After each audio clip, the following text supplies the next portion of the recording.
Hi, and welcome to the Vintage Read Show. Would you watch a movie about a wealthy heiress that has a brain tumour and goes blind? Well, you might if it stars Bette Davis. Let's have a look at our latest Vintage Movie Club selection for October. So thank you for joining me. The movie I'm talking about is Dark Victory, a 1939 Warner Brothers picture starring Bette Davis. And it is a three-hanky melodrama. Don't make any mistake about that. Bette Davis actually had a hard time getting Jack Warner to make this movie. It was 1939. The world had just gone through the Great Depression. There was war brewing over in Europe, and so he wanted to make movies that made people feel good, that were uplifting, that were bright. But Bette Davis was determined to make this movie.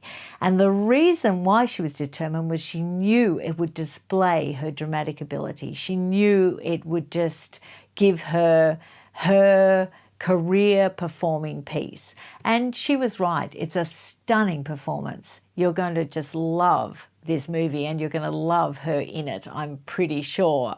Now, also starring in the movie was George Brent, who was her opposite her, starring as Dr. Frederick Steele. And Dr. Frederick Steele is the doctor who actually operates on Bette Davis when she discovers she has a brain tumour. Now, I'm not giving away anything by saying that because that is actually in the trailer. You can pick that up from the trailer.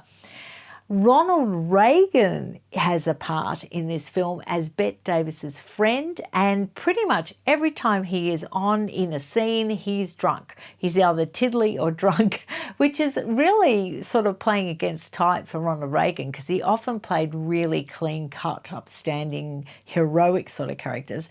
In this, he plays a sort of frivolous, ne'er-do-well, wealthy heir who has nothing better to do but go to parties and drink champagne, and he plays it quite well. He's amusing and likable in this role. Humphrey Bogart, not so sure. Now, I love any bogey movies, but in this movie, I don't know what he's supposed to be. He comes across as a little bullying, a little dramatic, chip on his shoulder sort of guy. And I just didn't like him. I didn't like the character, Michael O'Leary. He's supposed to be Bette Davis's horse trainer because she's got horses on her property and he's training her horses for the Grand National and things like that. And there's a sort of romantic tension between them, or a sexual tension between them. But I just didn't ever like him. And they try to make him more sympathetic later on in the movie, which I won't tell you too much about, but no, didn't gel for me. Sorry, Bogey. Didn't like him in this movie. Didn't like the character of Michael O'Leary. However, I'm interested to see what you think, because everyone has different impressions when they see movies. You can get it on Apple TV. I just hired it for a couple of days.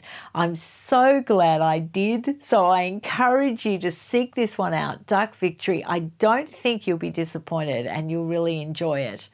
So that's my Vintage Movie Club selection for this month. So until I see you again, enjoy your vintage reads and your vintage movies. Bye.